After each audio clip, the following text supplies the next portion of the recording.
So starting the test drive here in the CT4 Sport, I like this car because it's pretty fun to drive. It's smaller, you have a turbocharged 4-cylinder engine, you have an 8-speed automatic, so you get more of a sporty drive as opposed to one that has too many gears. You know, getting maybe a 9-speed or a 10-speed could be a bit much, but I like how this shifts, especially in the manual mode, which I'll put it into now.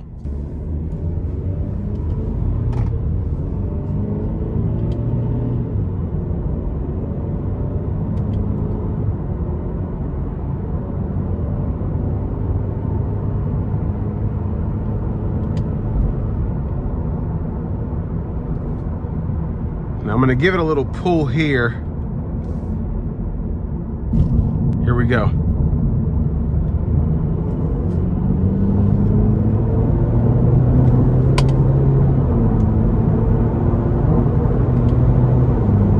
So not flooring it by any means, but it gets up to speed so nicely. And it's literally not even trying.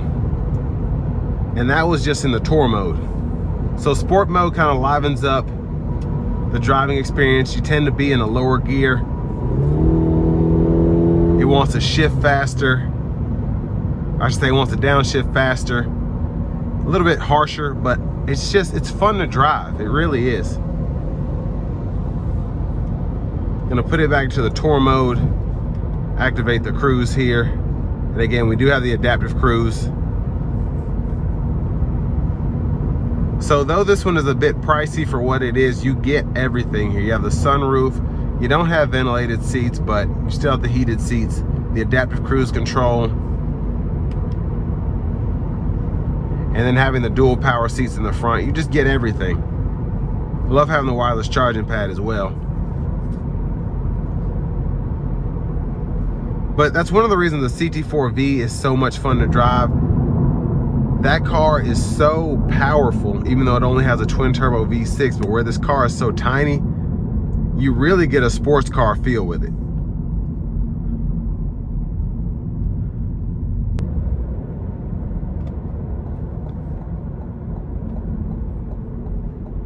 So $47,000, not a bad price for this kind of car. I think you could do a bit better if there were more options out there, but right now, I mean, what do you have? You can go to a Mercedes. You can go to you don't really have a Porsche option, but you do have a BMW option and an Audi option, and they're bringing about the same money. Now, some will say that those drive a bit better, they're more performance oriented, but it kind of depends. I mean, you're able to choose your drive modes here. You have adaptive cruise control. You don't have a lane centering option unless you have the Super Cruise, which is any GM vehicle, but it's just, for the right customer, they'll be pleased with this car. I wouldn't buy one myself. It's a little too small for me. I can fit in here, but I have people that sit in the back and things of that nature, so there's that. But everything else about this car is stellar, especially when it comes to the drivability of it. But I want to give one more thank you to Cadillac of Murfreesboro for allowing me to review this car today. I'll leave a link below in the description. And if you're looking to find the best price on one of these in your area, just make sure you click on that second link down below. It takes a minute to fill out that information. I'll make sure the local dealers are fighting to get you the best price on one of these, or any new vehicle. But $47,000 sounds like a lot for this kind of car, but again, you're really not missing anything except cooled seats, which in these smaller cars isn't really an option that you see a lot of. And I'm thinking of the Audis, like A3, A4, the Mercedes C-Class, and then the 3 Series from BMW are gonna be the main competitors. And maybe even a 2 Series now, but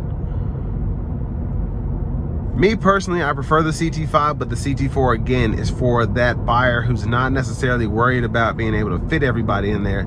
They just want something that's fun to drive, nice to look at, and it's just overall cool. But with all that being said, this will bring me to the end of my review of this 2025 Cadillac CT4 in the sport trim level.